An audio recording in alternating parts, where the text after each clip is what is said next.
بسم اللہ الرحمن الرحیم۔ پاکستان میں کچھ دنوں سے ایک کافی ہاٹ ٹاپک ڈسکس ہو رہا ہے علماء کے درمیان اور عوام کے درمیان بھی تھوڑا سا جذباتی لیول پر اس کو اچھالا جا رہا ہے۔ وہ ہے ایک کیس جو سپریم کورٹ میں سنا گیا احمدیوں کی تفسیر صغیر کے حوالے سے، اور اس پر عدالت کی جانب سے کچھ ریمارکس دیے گئے اور کچھ فیصلے سنائے گئے۔ ان کے بعد ملک میں جو سینئر علماء ہیں انہوں نے بھی تحفظات کا اظہار کیا، اور پاکستان میں بعض احمدی جو عبادت گاہیں ہیں ان پر حملے بھی کیے گئے کراچی کے اندر۔ میں تھوڑا سا اس کے اوپر گفتگو کرنا چاہوں گا۔ سب سے پہلے تو یہ آپ کو بتانا چاہوں گا کہ کچھ دوست کہہ رہے تھے کہ عدالتی جو فیصلہ ہے اس کے اوپر گفتگو کی جائے، جبکہ ہم اس پر گفتگو نہیں کریں گے۔ کیونکہ ہم سب بخوبی آگاہ ہیں اس چیز سے کہ پاکستان میں فیصلے، پاکستان میں آئین اور یہ جو معاملات ہیں یہ کس طرح سے انجام پاتے ہیں۔ کچھ بعید نہیں کہ کچھ دن کے بعد اس سے کچھ الٹ فیصلہ آ جائے، تو لہٰذا اس کے اوپر بات کرنا ایک قسم کا وقت ضائع کرنے کے مترادف ہے۔ ہم اس پر بالکل بھی کوئی بھی کومنٹ پاس نہیں کریں گے۔ وہ یہ انہی عدالتوں کے ہم سپرد کرتے ہیں، وہی دیکھیں کہ وہ کیا کہتے ہیں اور کس طرح سے کرتے ہیں۔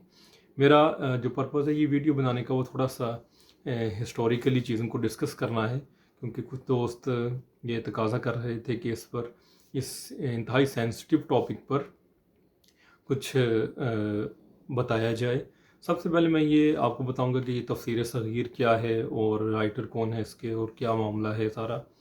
تفسیر صغیر یہ احمدی، جنہیں ہم قادیانی بھی کہتے ہیں، احمدی قادیانی، ان کے ہاں یہ ترجمہ قرآن ہے، اور اس کے رائٹر ہیں مرزا بشیر الدین محمود۔ مرزا بشیر الدین محمود یہ جو احمدیت کے بانی ہیں مرزا غلام احمد قادیانی، اس کے بیٹے ہیں، اور قادیانی احمدی جماعت کے دوسرے خلیفہ بھی ہیں۔ پہلے خلیفہ ان کے نور الدین بھیروی تھے، اور ان کے بعد یہ دوسرے خلیفہ ہیں، اور یہ بیٹے بھی ہیں مرزا غلام احمد قادیانی کی۔ انہوں نے ایک بڑی تفسیر لکھی تفسیر کبیر کے نام سے، جو کبھی 8 جلدوں میں، کبھی 10 جلدوں میں، کبھی مختلف طریقے سے مختلف والیومز میں پبلش ہوتی رہی ہے۔ اس تفسیر کبیر چونکہ وہ بڑی تھی، پھر اس کا ایک انہوں نے خلاصہ ایک تیار کیا جو تفسیر صغیر کے نام سے ایک جلد میں جو پبلش ہوئی۔ اب چونکہ پاکستان میں ان کی بکس پر پابندی ہے، ان کے لٹریچر پر پابندی ہے، لہٰذا ہم اس کو نہیں پڑھ سکتے، نہیں دیکھ سکتے۔ لیکن میں نے غالباً 2009 یا 2008 میں آن لائن ان کو اسٹڈی کیا ہوا ہے، جس ٹائم ان کی ویب سائٹس پر بھی بین نہیں تھا اور چیزیں تھوڑا سا میسر آ جاتی تھیں، تو لہٰذا اس طرح سے مثلا میں اگر آپ کو سمجھانا چاہوں، اہل سنت کے ہاں جیسے تفہیم القرآن ہے، بہت مشہور تفسیر ہے، وہ 6 جلدوں میں، میرے پاس اس کا سیٹ ہے وہ 6 جلدوں پر ہے، اور اسی کا ایک خلاصہ ایک جلد میں بھی پبلش کیا گیا اہل سنت کی جانب سے، ادارے کی جانب سے، تاکہ جو 6 جلدیں نہیں پڑھ سکتے وہ ایک جلد سے استفادہ کر لیں۔ یا ہمارے جو شیعہ حضرات ہیں ان کے ہاں تفسیر الکوثر بھی تفسیر القرآن ہے شیخ محسن علی نجفی صاحب کی، جو غالباً 10 جلدوں پر مشتمل ہے، اور اسی طریقے سے اس کا بھی خلاصہ بلاغ القرآن کے نام سے ایک جلد میں مارکیٹ میں موجود ہے۔ تو یہ تفسیر کبیر اور تفسیر صغیر، اس کا بھی یہی حساب کتاب ہے کہ تفسیر کبیر وہ بڑی 8-9 جلدوں پر لکھی تھی، اور یہ تفسیر صغیر پھر ایک جلد میں انہوں نے اس کا ترجمہ قرآن اس کو شائع کیا۔ اب یہاں پر معاملہ یہ کہ ہمارے پاکستان میں احمدی اور غیر احمدی، یعنی قادیانی اور غیر قادیانی، یہ بڑا سینسٹیو اور بہت فرام دا ڈے ون ہی ایک جذباتی معاملہ رہا ہے۔ اس میں کافی زیادہ شرانگیزی ہوئی۔ یہاں پر میں سب سے پہلے یہ بھی بتانا چاہوں گا کہ ہمارے ہاں بہت سے لوگ، چونکہ قادیانی لٹریچر پر پابندی ہے، وہ اس تک رسائی نہیں ہے، جنہوں نے اس کو بین ہونے سے پہلے پڑھا ہے، وہ جانتے ہیں کہ یہ جو شرارت ہے یا یہ جو آگ ہے یہ دونوں طرف سے برابر ہے۔ ہمارے ہاں چونکہ مسلمانوں کو میڈیا پر بھی ہمارا آتا ہے سارا کچھ، تو قادیانی جو پوائنٹ آف ویو ہے وہ دب جاتا ہے۔ تو یہ بات ذہن میں رکھنے والی ہے کہ وہاں سے بھی برابر ہی آگ جلائی جاتی ہے، شرارت کی جاتی ہے اور فساد کیا جاتا ہے۔ مثلا میں اس کے لیے آپ کو صرف ایک رسالہ، چونکہ پاکستان میں تو یہ اویلیبل نہیں ہوگا، لیکن جو ہمارے پاکستان سے باہر رہنے والے میں ان کے لیے یہ بتا رہا ہوں کہ وہ اس کو ایکسیس کر سکتے ہیں آن لائن بھی۔ انہی مرزا بشیر الدین محمود، جنہوں کی یہ تفسیر صغیر کا کیس چل رہا ہے، انہوں نے ایک رسالہ لکھا ہے کلمۃ الفصل کے نام سے، چھوٹا سا رسالہ تھا، جس وقت بین نہیں تھا، آن لائن اویلیبل تھا، میں نے اس ٹائم دیکھا تھا، معلوم نہیں اب اس کا کیا سٹیٹس ہے۔ جو ہمارے فورن کنٹریز میں رہنے والے ہیں اگر ان کی رسائی ہو جائے تو وہ دیکھیں کہ اس رسالے کے اندر انہوں نے وہ لوگ جو احمدی نہیں ہیں، مثلا عام مسلمان، ان کے متعلق کیا کومنٹس پاس کیے ہیں، تو آپ کو خود بخود کنفرم ہو جائے گا کہ آگ دونوں طرف سے برابر لگی ہوئی، یعنی کہ وہ جس طرح مسلمان احمدی کو کافر کہتے ہیں، اسی طریقے سے احمدی حضرات بھی کہتے ہیں کہ جو لوگ مسلمان ہیں، یعنی کہ جو مرزا غلام احمد کو نبی اور مسیح نہیں تسلیم کرتے، وہ بھی کافر ہیں، حقیقت اسلام سے وہ خارج ہیں۔ تو یہ دونوں طرف سے ہی برابر کی آگ جلائی جاتی ہے اور برابر کی گولہ باری کی جاتی ہے۔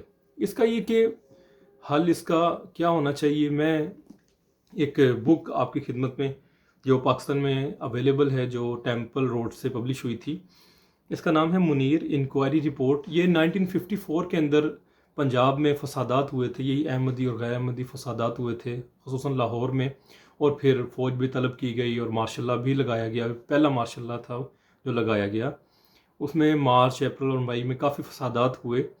اس کے اوپر ایک ڈیٹیل عدالت کے اندر کیس چلا اور پھر اس کا فیصلہ دیا گیا۔ وہ یہ پوری بک ہے جو آلموسٹ 624 پیجز پر پبلش ہوئی ہے، اس کی تحقیقات کے وہ فسادات کیوں ہوئے، کس طرح سے ہوئے، دونوں پارٹیز کا موقف کیا تھا، مثلا ایک سائڈ پہ مسلمان کی سائڈ سے احرار تھے اور احمدیوں کی جانب سے وہ احمدی کمیٹی تھی، تو یہ اس کے اوپر تفصیلی فیصلہ ہے۔ اس کے اندر بہت ساری چیزیں موجود ہیں جو اس مسئلے کو سمجھنے کے لیے ایک یہ مفید رپورٹ ہے جو پبلش کی گئی ہے، میرے پاس اس کا 2010 کا ورژن ہے۔ اس میں بھی یہ چیزیں ساری لکھی ہوئی ہیں کہ کس طرح سے اشتعال احمدی کمیونٹی کی جانب سے بھی شروع کیا جاتا تھا۔ مثلا اس کے پیج 304 پر نے لکھا ہوا کہ بغداد پر 1918 میں انگریزوں کا قبضہ ہو گیا اور قادیان میں اس فتح پر جشن مسرت منایا گیا، تو مسلمانوں میں برہمی پیدا ہوئی، یعنی کہ جب انگریزوں نے بغداد کو فتح کر لیا اور وہاں پر جو کچھ ہوا تو قادیان میں اس کا جشن منایا گیا۔ اب یہ پاکستان میں جو ربوہ چناب نگر ہے، اس کو بنانے والے بھی یہی تفسیر صغیر کا مصنف مرزا بشیر الدین، دوسرے خلیفہ احمدی کمیونٹی کے یہی تھے۔ یہ پاکستان آئے اور انہوں نے آ کر اس کو چناب نگر ربوہ میں اس کی بنیاد رکھی اور اس کو تعمیر کیا۔ تو یعنی کہ دونوں سائڈ سے اشتعال دلایا جاتا ہے، دونوں سائڈ سے معاملات کو خراب کیا جاتا ہے اور دونوں سائڈ سے فتویٰ بازی کی جاتی ہے، دونوں سائڈ سے معاملات کو خراب کیا جاتا ہے۔ لیکن یہ کہ بطور پاکستانی ہماری کیا ذمہ داری ہونی چاہیے؟ سب سے پہلے ہمیں یہ دیکھنا چاہیے کہ رائٹ آف ایگزسٹنس سب کو حاصل ہے، چاہے وہ مسلمان ہے، چاہے وہ نان مسلم ہے، چاہے کوئی سنی ہے، چاہے کوئی اہل حدیث ہے، یا ایون چاہے کوئی قادیانی ہے یا کوئی بہائی مذہب سے متعلق ہے، تو ان کو کم از کم زندہ رہنے کا حق دیا جانا چاہیے۔ ہاں، شرانگیزی کسی سائڈ سے نہیں ہونی چاہیے، یہ چاہے جہاں سے بھی ہو۔ اور یہاں پر میں ریکویسٹ کرتا ہوں، آپ دیکھیے ہمارے یہ قادیانی حضرات ہیں، آپ کے جو خلیفہ ہیں وہ اس ٹائم کینیڈا میں موجود ہیں، وہ کینیڈا میں زندگی بسر کر رہے ہیں، سکون کی زندگی۔ اسی طریقے سے پاکستان میں جو علماء ہیں جنہوں نے یہ معاملات شروع کیے ہوئے ہیں، وہ دیکھیں بڑی بڑی گاڑیوں پر وہ سکون سے زندگی بسر کر رہے ہیں، لیکن عام آدمی بیچارہ دونوں سائڈ سے وہ کس طرح سے 10 12 15 سال اپنی زندگی کے قیمتی سال جیلوں میں گزار دیتا ہے، اور اس کو حاصل کیا ہے؟ کچھ بھی حاصل نہیں ہے۔ لہٰذا یہ چیزیں ہمیں کنفرم، یہ چیزیں ہمیں واضح ہونے چاہیے کہ ان شرارتوں کا کوئی فائدہ نہیں ہے۔ آپ جو بھی عقیدہ رکھتے ہیں، آپ جو بھی معاملہ کرتے ہیں، ٹھیک ہے، آپ اس کے اوپر چلتے رہیں، لیکن یہ کہ ایسا نہ کوئی اقدام اٹھائیں جس سے سب سے پہلے آپ کی ذات کو نقصان پہنچے اور پھر جو علاقے کا امن و امان ہے وہ متاثر ہو۔ تو یہ ایک چھوٹی سی ہسٹری تھی جو تفسیر صغیر کے متعلق، اور یہاں پر میں تھوڑا سا یہ بھی بتانا چاہوں گا کہ تفسیر صغیر اور یہ جو مرزا بشیر الدین محمود ہے، یہ پیر نور الدین بھیروی جو پہلے خلیفہ تھا قادیانی جماعت کا، اس کے شاگرد ہیں، اور یہ موجود ہے کہ یہ لوگ تھوڑے سے قرآنسٹ ٹائپ تھے، تو ایک جسے کہتے ہیں کہ پروگریسو مائنڈ تھا ان کا، اور انہوں نے ترجمے بھی ایسے ہی کیے۔ اب اگر کچھ چینج ہو گیا تو مجھے اس کی کنفرمیشن نہیں ہے، چونکہ بین ہے پاکستان کے اندر ان کا سارا جو لٹریچر ہے، لیکن یہ کہ یہ ان کے جو نیچر تھی، ان کی جو سوچ تھی وہ یہی تھی، اور قادیانی جماعت کو اشتعال دلانے میں، ان کے اندر شرارت پیدا کرنے میں یہ مرزا بشیر الدین محمود صاحب کا کافی رول تھا. یہ ایک اختلافی شخصیت بھی تھی انہی کے دور میں. قادیانی احمدی جماعت کے ہاں دو دھڑے بھی پیدا ہوئے. ایک دھڑا مولانا محمد علی لاہوری کا ہوا جو لاہوری جماعت کے نام سے موجود ہے, انجمن اشاعت اسلام, اور دوسرا یہی جو قادیانی جماعت ہے جس کے خلیفہ جو کرنٹ خلیفہ ہے وہ کینیڈا کے اندر ہے. تو یہ انہوں نے کافی معاملات کو خراب کرنے کے لیے ان کا بڑا رول ہے. خصوصاً ان کی جو کتاب میں پھر کہوں گا کہ جو لوگ یہ سمجھتے ہیں کہ قادیانی اس طرح کے نہیں ہیں یا وہ ان کے علماء اس طرح کے نہیں ہیں, اگر پاکستان سے باہر جا کر ان کے کسی شاعتی ادارے میں یا ان کے کسی بھی جگہ سے آپ کو کلمۃ الفصل اویلیبل ہو جائے تو آپ اس کو ضرور پڑھیں. آپ کو خود ہی سمجھ لگ جائے گا کہ معاملات دونوں طرف سے کس نوعیت کے ہیں.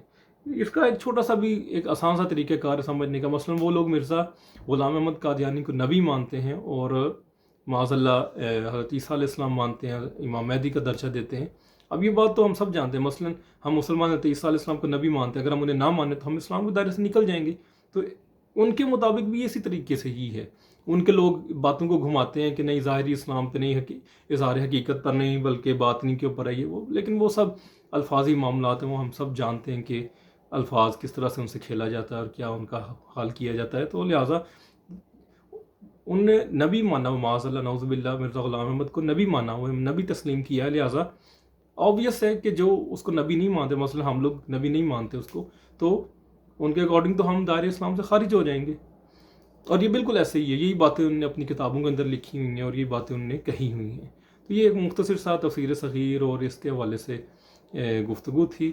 اس کے اینڈ پر میں پھر یہ کہوں گا کہ ہمیں بطور انسان بھی معاملات کو دیکھنے کی ضرورت ہے, اور یہ دیکھنے کی ضرورت ہے کہ کس طرح سے ہم ایک اچھے طریقے سے معاشرے کے اندر زندگی بسر کر سکتے ہیں.